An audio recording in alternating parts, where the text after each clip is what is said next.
অঙ্কের number system এমন একটি টপিক যেখান থেকে যে কোনো চাকরির পরীক্ষায় কিন্তু প্রশ্ন অবশ্যই আসে।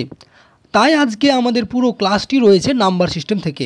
আজকে প্রত্যেকটি প্রশ্নই রয়েছে খুবই গুরুত্বপূর্ণ প্রশ্ন, কারণ প্রত্যেকটি প্রশ্নই চাকরির পরীক্ষায় এর আগে যেমন railway recruitment, WBP, KP, ICDS এইসব চাকরির পরীক্ষায় কিন্তু এই ধরনের প্রশ্নগুলো এর আগে বারবার এসেছে। সেজন্য আজকের পুরো ক্লাসটিকে খুব ভালো করে মনোযোগ সহকারে দেখো। চলো দেখে নাও আজকের নাম্বার সিস্টেম থেকে যে প্রথম প্রশ্নটি রয়েছে, 2 অঙ্ক বিশিষ্ট সংখ্যার অঙ্কের সমষ্টি 9, সংখ্যাটি থেকে 27 বিয়োগ করলে অঙ্কদ্বয় পরস্পর স্থান পরিবর্তন করে, সংখ্যাটি কত? ঠিক আছে, 2 অঙ্ক বিশিষ্ট সংখ্যার অঙ্কের সমষ্টি হচ্ছে 9। আমি ধরে নিচ্ছি একটি সংখ্যা x এবং অপরটি y, তাহলে x যোগ y সমান হয়ে যাচ্ছে 9। সংখ্যাটি থেকে 27 বিয়োগ করলে তাহলে সংখ্যাটি কত বলো তো? সংখ্যাটি হচ্ছে 10 গুণিত x যোগ y, এটাই হচ্ছে সংখ্যা। 10 গুণিত x, 10 গুণিত x যোগ y, এটা হচ্ছে সংখ্যা। কারণ কি, আমরা ধরো 21 লিখছি, 21 মানে কত? 2 এর সঙ্গে 10 গুণ যোগ 1, এটা 21 তো। তাহলে 10 গুণিত x যোগ y, এটা হয়ে যাচ্ছে সংখ্যা। এই সংখ্যাটি থেকে যদি 27 বিয়োগ করা হয় তাহলে সংখ্যা দুটি পরস্পর স্থান পরিবর্তন করে, মানে 10y যোগ x হয়ে যাবে। তাহলে এবার দেখো 10x, তাহলে কি হলো? 10x যোগ y মাইনাস 27 সমান হয়ে যাচ্ছে 10y যোগ x। তার মানে 10x থেকে x বাদ দিয়ে দিলে 9x মাইনাস 10y, যদি এইদিকে চলে আসে তাহলে minus 10y plus y minus মানে সমান 27। তাহলে 9x মাইনাস 9y সমান কত? সমান হয়ে যাচ্ছে 27। এবার দেখো সবগুলোকে আমি 9 দিয়ে কেটে দিলাম, তাহলে x মাইনাস y সমান হয়ে যাচ্ছে 3।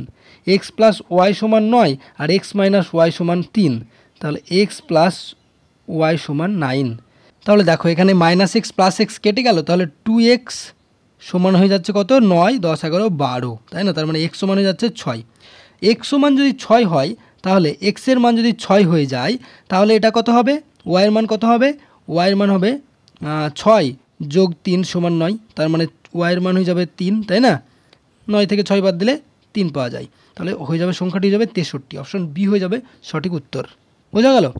চলো দেখে নেব নেক্সট প্রশ্নটি কী রয়েছে। দেখো 2 নম্বর প্রশ্নটি রয়েছে, একটি ছাত্রকে 3 দ্বারা কোনো একটি সংখ্যাকে ভাগ করতে বলা হয়, ভুলবশত সে 3 দ্বারা ভাগ না করে গুণ করেছে, তাহলে তার উত্তর হয়েছে 27। উত্তর হবে 29.7। এটা একটু টাইপিং মিস্টেক হয়ে গেছে, 29.7। সঠিক উত্তরটি কত? দেখো 3 দ্বারা সে ভাগ না করে গুণ করে দিচ্ছে। আমি ধরে নিচ্ছি সংখ্যাটি হচ্ছে x, তাহলে xকে যদি 3 দিয়ে গুণ করে 3x সমান হয়ে যাচ্ছে 29.7। তাহলে x সমান হয়ে যাচ্ছে 29.7কে 3 দিয়ে যদি ভাগ করে দাও তাহলে পাবে 3 9 27 দশমিক 9.9 পেয়ে যাচ্ছে, তাই না?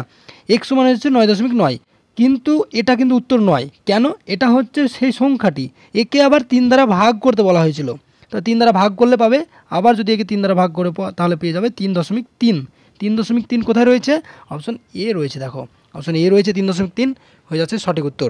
নেক্সট প্রশ্নটি কি রয়েছে চলো দেখে নেব। 3 নম্বর প্রশ্ন, খুবই গুরুত্বপূর্ণ একটি প্রশ্ন রয়েছে। 3 অঙ্ক বিশিষ্ট বৃহত্তম পূর্ণবর্গ সংখ্যাটি কত? 3 অঙ্ক বিশিষ্ট বৃহত্তম সংখ্যাটি কত? 999। এবার আমাদেরকে বলেছে যে 3 অঙ্ক বিশিষ্ট বৃহত্তম পূর্ণবর্গ সংখ্যা কত। দেখো 999, একে যদি আমি বর্গমূল করি তাহলে কি পাচ্ছি দেখে নিই। 3 দিয়ে দিলে পরে 3 ত্রিক্ষা 9, তাহলে 3-এর ডবল কত হয়? 6 হয়। বর্গমূল বার করা জানো তো তোমরা নিশ্চয়ই। তাহলে 9 এবং 9 নেমে গেল, এবং তারপরে 6-এর পরে কত বসাবো? 6-এর পরে 1, তাহলে হয়ে যাচ্ছে 61। এখানে নেমে যাচ্ছে 8 এবং 6 7 8 9 38। দেখো 999 এই সংখ্যা থেকে তুমি 38 বাদ দিয়েও তুমি বর্গমূল পূর্ণবর্গ সংখ্যাটি বার করতে পারো, এবং তুমি 31কে 31 দিয়ে গুণ করেও কিন্তু বার করতে পারো। দেখো সেই দুটি ক্ষেত্রেই কিন্তু অপশন ডি 961 কিন্তু উত্তর বেরিয়ে যাবে। ঠিক আছে, এটা বিয়োগ করলে 961 হবে, এবং এই 31কে 31 দিয়ে যদি গুণ করো তাহলেও কিন্তু 961 হবে। চলো দেখুন নেক্সট প্রশ্নটি কী রয়েছে 4 নম্বরে। 1 9 25 49 81, খুবই গুরুত্বপূর্ণ এই প্রশ্নটিও রয়েছে। 1 9 25 49 81, তারপর একটি কোশ্চেন মার্ক, এই কোশ্চেন মার্কের জায়গায় কি হবে? দেখো 1 9 25 49 81 সংখ্যাগুলো সবগুলোই দেখো কোনো না কোনো সংখ্যার কিন্তু বর্গ সংখ্যা।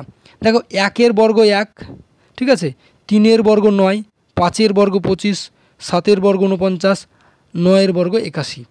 1 3 5 7 9 সবই দেখো বিজোড় সংখ্যা। তাহলে 9 পরে কী বসে? 9 পরে 11 বসে। তাহলে নিশ্চয়ই 11কে 11 দিয়ে গুণ করলেই পরের এই যে কোশ্চেন মার্কের জায়গাটিতে কী বসবে সেটা বেরিয়ে যাবে। 11কে 11, তাই 11কে 11 দিয়ে গুণ করলে পরে 11 11 কত? 11 11 হয়ে যাচ্ছে 121। অপশন সি হয়ে যাবে সঠিক উত্তর। নেক্সট 5 নম্বর কী রয়েছে? দেখো 5 নম্বরে একটি প্রশ্ন রয়েছে 2 square plus 3 square plus 4 square plus 5 square এভাবে 10 স্কোয়ার পর্যন্ত সংখ্যাগুলির সমষ্টি কত? খুবই গুরুত্বপূর্ণ একটি প্রশ্ন রয়েছে এবং এই প্রশ্নটি আমরা একদম শর্টকাট টেকনিকের মাধ্যমে কিভাবে করা হয় তার ব্যবস্থা কিন্তু করেছি।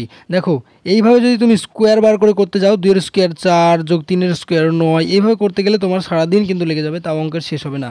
কারণ এখানে 10 স্কোয়ার দিয়েছে, এমনও হতে পারে যে 100 স্কোয়ার 200 স্কোয়ার 300 স্কোয়ার পর্যন্ত দিয়ে দিতে পারে, তখন কিন্তু তুমি আর অঙ্কের সমাধান করতে পারবে না। সেই জন্য তোমাকে কিন্তু সূত্র অবশ্যই জানতে হবে।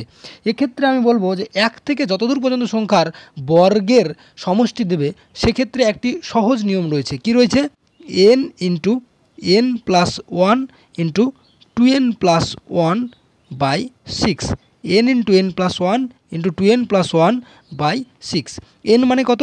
n মানে হচ্ছে শেষ সংখ্যা। শেষ সংখ্যা কত? 10। তাহলে 10 ইন্টু 10 প্লাস 1 ইন্টু 2n মানে 10 দুগুণ 20 প্লাস 1 বাই 6। এখানে দেখো 1 কিন্তু মিসিং রয়েছে। দেখো 2 স্কোয়ার রয়েছে প্রথমে, আমি বলেছি 1 থেকে শুরু করে, তার মানে 1 মিসিং রয়েছে, তাহলে 1 স্কোয়ার বিয়োগ করে দিলাম আমি, তাহলে আমার হয়ে যাবে উত্তর। দেখো 10 তারপরে গুণিত হচ্ছে 11 গুণিত 21 বাই 6 বিয়োগ 1। 6 দিয়ে যদি এটা কাটাকাটি করো তাহলে হয়ে যাচ্ছে 3 দিয়ে 3 7 21, 3 দুগুণ 6 5। ঠিক আছে, 7 11 77কে 5 দিয়ে গুণ করলে হয়ে যাচ্ছে 7 11 77কে যদি 5 দিয়ে গুণ করো 5 7 35, 5 3 35 38, 385 থেকে 1 বাদ, তাই না? তাহলে 384 হয়ে যাবে উত্তর। কোথায় রয়েছে? অপশন ডি এ রয়েছে। দেখো 384। দেখো নেক্সট প্রশ্নটি কী রয়েছে? 6 নম্বর প্রশ্ন রয়েছে। এটিও খুবই গুরুত্বপূর্ণ একটি প্রশ্ন রয়েছে এবং খুবই কিন্তু সহজভাবে এই প্রশ্নটির উত্তরও আমরা করে দেবো। দেখো 1 কিউব যোগ 2 কিউব যোগ 3 কিউব এইভাবে চলতে চলতে কিন্তু 10 কিউব পর্যন্ত রয়েছে এবং তারপরে উত্তরটি কত হবে তোমাকে বার করতে হবে। এক্ষেত্রে একটি সহজ নিয়ম রয়েছে। কি? n into n plus 1 by 2 square. n into n plus 1 by 2 তারপরে পুরোটার পরে স্কোয়ার। দেখো এই ফর্মুলাগুলো তোমরা একটু ভালো করে খাতায় লিখে নিতে পারো, কারণ এই ফর্মুলাগুলো কিন্তু তোমাদের আরও পরবর্তীকালে কিন্তু কাজে লাগবে। দেখো n মানে কত? n মানে শেষ সংখ্যা গুণিত n প্লাস 1 মানে শেষ সংখ্যা 10, এর সঙ্গে 1 যোগ মানে 11 বাই 2 তারপরে স্কোয়ার হল স্কোয়ার। তাহলে 10 দিয়ে 5 দিয়ে কেটে গেল, 5 11 55 স্কোয়ার। 55কে 55 দিয়ে গুণ করলে 3025 পাবে। 3025 অপশন ডি পেয়ে যাবে সঠিক উত্তর 3025। ঠিক আছে, নেক্সট 7 নম্বরে কি রয়েছে দেখে নেব। একটি ভাগ সংক্রান্ত প্রশ্নে, খুবই গুরুত্বপূর্ণ প্রশ্ন, একটি ভাগ সংক্রান্ত প্রশ্নে ভাজক 37,693, ভাগফল 52 এবং ভাগশেষ যদি 52 এবং 104-এর মধ্যে যে কোনো একটি সংখ্যা হয় তবে ভাজক কত? দেখো বলেছে ভাগ সংক্রান্ত প্রশ্নে ভাজ্য হচ্ছে 37,693। ঠিক আছে, এবং ভাগফল হচ্ছে 52, ভাগশেষ বলেছে 52 এবং 104-এর মধ্যে যে কোনো একটি সংখ্যা। দেখো আমরা এই 37,693কে 52 দিয়ে যদি আমরা ভাগ করি তাহলে মোটামুটি আমরা ভাজকের কাছে আসতে পারবো, তাই না? তাহলে কি আমি 52 দিয়ে ভাগ করছি, 52কে 5 দিয়ে গুণ করো, প্রথমে 7 দিয়ে গুণ করো, 7 দুগুণ 14 4 আর থেকে 1, 5 7 35 আর আগে 36। ঠিক আছে, 4 5 6 2 6 7 1 9 নেমে গেল, 2 দিয়ে গুণ করো, 5 দুগুণ 2 দুগুণ 4 এবং 5 দুগুণ হয়ে যাচ্ছে 10, তাহলে হয়ে যাচ্ছে 5 এবং এখানে নেমে যাচ্ছে 2, তাই না? 25 আবার 3 দিয়ে, তাহলে দেখো 5 দিয়ে 4 দিয়ে 3 দিয়ে 2 দিয়ে কত দিয়ে যাবে?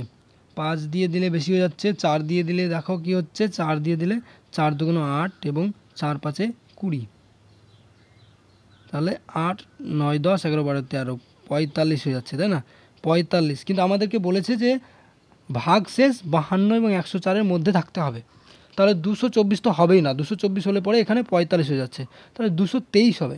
ঠিক আছে, 3 দিয়ে দিলে পরে এই 52 এবং 104, দেখি 3 দিয়ে দিলে কত হচ্ছে, 3 দুগুণ 6 রয়েছে লাস্টে 253, তাহলে 2 দিয়ে 3, 3 দুগুণ 6 আর 3 5 15, 3কে 13 ধরে 6 বাদ দিলে কত হচ্ছে, 13 থেকে 6 বাদ দিলে হয়ে যাচ্ছে 7 হয়ে যাচ্ছে এবং এদিকে হয়ে যাচ্ছে 9, 97। তাহলে অবশ্যই 52 এবং 104-এর মাঝের কিন্তু ভাগশেষ চলে আসছে, তাহলে 723 হয়ে যাবে ভাজক। কোথায় রয়েছে, অপশন বি এ রয়েছে, দেখো 723 হয়ে যাবে ভাজক। নেক্সট প্রশ্নটি কি রয়েছে, 8 নম্বর প্রশ্ন, দেখো খুবই গুরুত্বপূর্ণ একটা প্রশ্ন রয়েছে। x78y সংখ্যাটি যদি 55 দ্বারা বিভাজ্য হয় তবে x এবং y এর মান কত হবে, বলেছে 55 দ্বারা বিভাজ্য। দেখো এক্ষেত্রে বলবো যে 55 দ্বারা সেই সংখ্যায় বিভাজ্য হবে যে 5 এবং 11 দিয়ে পৃথক পৃথকভাবে ভাগ যাবে, সেই 55 দ্বারা বিভাজ্য হবে।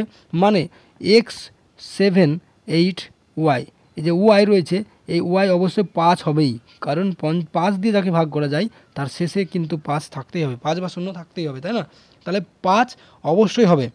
এবার বলা হচ্ছে যে 55, দেখো 11 দিয়ে ভাগ করতে গেলে এই সোজাভাবে ভাগ করা যে উল্টোভাবে ভাগ করা, সেই আমি উল্টোভাবে ভাগ করে দেবো। দেখো 11 ভাবে ভাগ করলে পরে প্রথমে হয়ে যাবে 5 11 55, এখানে 5 বসে গেলে হয়ে যাচ্ছে 3, এবার 3 আর 7 37, 3 11 এবং 33 থাকছে 4, তাহলে x এর মান 4 হবে। ঠিক আছে, x এর মান 4 হবে। কোথায় রয়েছে, অপশন বি এ রয়েছে, দেখো x এর মান 4 এবং y এর মান কিন্তু 5 হতেই হবে। ঠিক আছে, চলো দেখে নেব নেক্সট প্রশ্নটি কি রয়েছে 9 নম্বরে।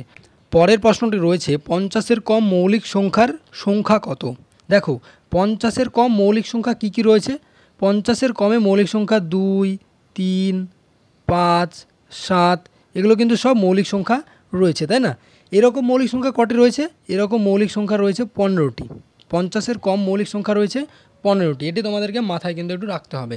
আর 50 থেকে 100-র মধ্যে মৌলিক সংখ্যা রয়েছে কিন্তু 10টি, আর 101 থেকে 150-এর মধ্যে মৌলিক সংখ্যাও 10টি রয়েছে, এবং 151 থেকে 200-র মধ্যে কিন্তু মৌলিক সংখ্যা রয়েছে 11টি। এগুলো তোমাদেরকে একটু জেনে নিতে হবে, ঠিক আছে? 2 3 5 7 11 13 17, এগুলো কিন্তু সব মৌলিক সংখ্যা। পরপর কী কী মৌলিক সংখ্যা রয়েছে 1 থেকে 200-র মধ্যে বা 300-র মধ্যে কতগুলো মৌলিক সংখ্যা এবং কী কী মৌলিক সংখ্যা রয়েছে সেগুলো আমরা পরে কোনো একটি ক্লাসে তোমাদেরকে আবার ভালো করে জানিয়ে দেবো। চলো দেখে নাও 10 নম্বর প্রশ্নে কী রয়েছে।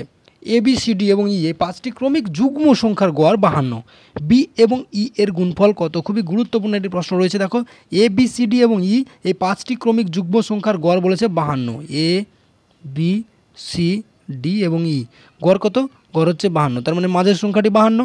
যুগ্ম বলেছে, যুগ্ম মানে 52-এর পরে হচ্ছে 54, 54 কোনটি, ডি হচ্ছে 54 এবং 56 হচ্ছে ই, আর বি হয়ে যাবে কত, বি হয়ে যাবে 50 আর এ হয়ে যাবে 48। এবার বলেছে বি আর ই এর গুণফল কত, তার মানে 50 আর 56-র গুণফল কত। ঠিক আছে, 0 গুণ 0 আর 5 6 30, আবার হয়ে যাচ্ছে 0 গুণ 0 5 5 25, তাহলে কত হবে 0 0 8 2, 2800। কোথায় রয়েছে, অপশন ডি এ রয়েছে 2800। দেখো আজকের প্রত্যেকটি প্রশ্নই তোমাদের জন্য খুবই গুরুত্বপূর্ণ ছিল। তোমাদের যদি ক্লাসটি ভালো লেগে থাকে তাহলে অবশ্যই লাইক কমেন্ট এবং শেয়ার করে দাও, এবং এরকম ক্লাস যদি আরও পেতে চাও তাহলে অবশ্যই কমেন্ট করে জানিয়ে দাও। চলো আজকের মতো ধন্যবাদ, পরবর্তী ক্লাসে আবার তোমাদের সঙ্গে দেখা হচ্ছে।